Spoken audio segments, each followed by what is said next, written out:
sudah pernah ya melakukan pemasangan infus pada dewasa. Bedanya hanya pada anak-anak. Artinya kalau pada anak-anak itu tindakannya hampir sama, hanya saja untuk penata laksananya agak sedikit berbeda karena pasti dia mobilisasinya agak tinggi gitu ya, dan dia sangat aktif gitu. Terus untuk advokatnya juga menyesuaikan. Kalau misalnya anaknya ini usianya dia lebih kecil, otomatis advokatnya yang dibutuhkan adalah ukurannya yang kecil juga. Biasanya kebalikannya. Kalau misalnya pada bayi itu biasanya 26 ya. 26, 24 itu pada bayi. Kalau pada usia sampean kan 20, hewannya harus 20 gitu ya. Anggap kita menggunakan avokat 24. Oke, yang pertama sebelumnya persiapan alat sudah, yang kedua adalah persiapan lingkungan. Kita tutup sekat sel, kita anjurkan anggota keluarga keluar, ada salah satu yang mendampingi, orang tua boleh ibu ataupun bapaknya. Kemudian yang ketiga adalah persiapan perawat cuci tangan. Kemudian jangan lupa pakai handscoon. Yang keempat adalah persiapan pasien. Adik, assalamualaikum, selamat pagi. Masih ingat sama kakak nggak? Kak Heni yang kemarin ketemu sama adik. Ya, tahu tadi pagi juga ketemu. Gimana kondisinya sekarang? Sudah baik kan? Iya, adik nggak boleh nangis ya, nanti biar cepet pulang. Adik biar cepet pulang, cepet sehat, nanti bisa bermain-main sama teman-temannya di rumah. Gimana adik, bersedia ya? Ya, nanti kita main-mainan. Mana bonekanya tadi? Ah, ini bonekanya yang kita main kemarin. Ya, ini bonekanya cakep, sama seperti adik, cakep juga gitu ya. Oke, nanti kita main boneka-bonekahan, kita suntik adiknya di sini bonekanya ya, seperti ini. Kakak tunjukin dulu ya. Nah, kita suntik di sininya, nggak sakit gitu ya.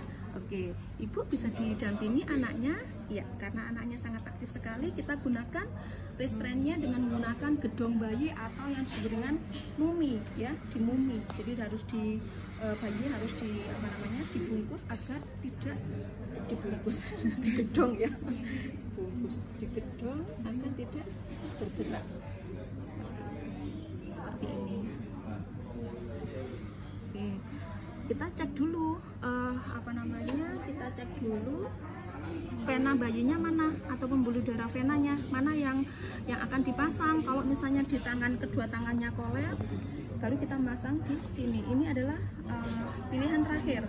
Kalau misalnya ini kolaps semua ya, karena dia dehidrasi sehingga pembuluh venanya gampang pecah, sehingga kita harus memasang di area kepala. Tapi ini adalah pilihan yang paling akhir karena kebetulan vena di area metakarpalnya itu sangat besar gitu ya. Berarti kita melakukan pemasangan di area tangan sebelah kanan atau paling tidak sebelah kiri, karena yang paling dominan adalah kanan sehingga kiri yang kita lakukan ya. Karena ini juga mengalami kolaps juga, kita gunakan yang kanan, paham ya? Oke, kita gedong dulu bayinya agar tidak mengalami mobilisasi gitu ya. Seperti ini, seperti gedong pada bayi sebelumnya. Karena kita tangan yang di tangan kanan yang akan dilakukan pemasangan, jadi harus seperti ini. Kemudian ini seperti ini.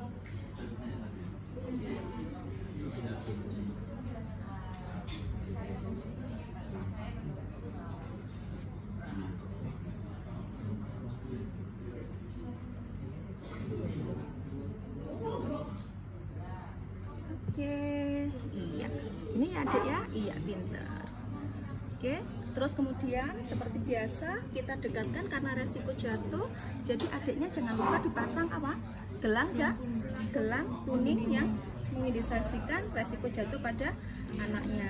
Kemudian jangan lupa dikasih tahu orang tuanya, ibu, ini ada 11 poin yang harus diperhatikan ya. Nanti pada saat saya tinggalkan nursing station, ibu tidak boleh meninggalkan anak sendirian ya. Kalau misalnya ibu ingin ke kamar mandi, silakan bisa pencet bel di sini, manggil saya dan saya akan mendampingi bayi ibu. Yang kedua, titipkan anak pada perawat yang tadi saya sampaikan. Yang ketiga, pasang pengaman tempat tidur ya. Ini harus dipasang ya ibu ya, itu juga. Kemudian gunakan alas kaki yang tidak licin, jauhkan dari kondisi lingkungan. Sampai ke 11, pasang kembali pengaman tidur ketika akan meninggalkan anak pada saat anak bermain dan tidur. Jangan lupa ini juga dipasang ya di pojok tempat tidur sebelah kanan atau kiri, ya itu sudah terpasang.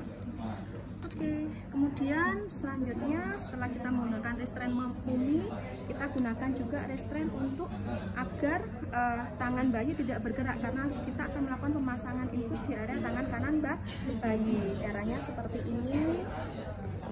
Kita sesuaikan panjang tangan bayinya ya dan lebar kecilnya. Oke, sudah.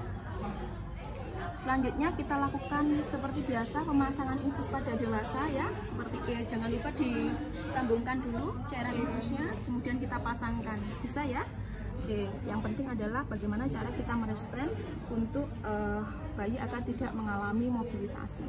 Seperti itu. Setelah terpasang dengan baik, kemudian kita lakukan restrain pada tangan bayi seperti ini, gitu.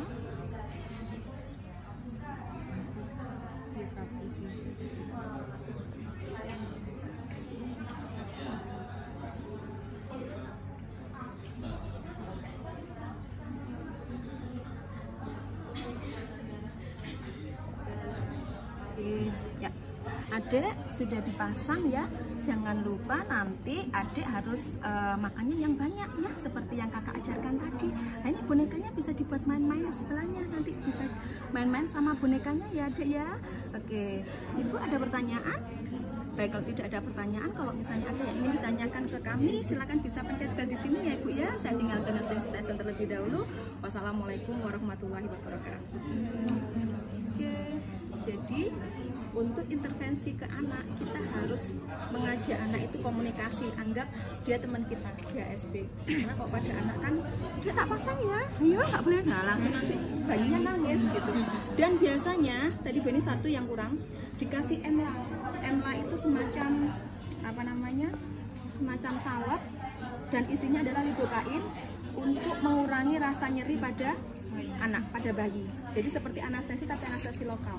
Namanya adalah emla, nanti dioleskan gini. Bayinya nggak sakit sama sekali, meskipun ditusuk dia nggak terasa sakit. Tapi setelahnya mungkin 15 menit kemudian agak nyeri gitu. Ya. Kalau pada dewasa nggak dipakai itu emla itu. Oke, hanya itu saja sih untuk pemeriksaan apa namanya?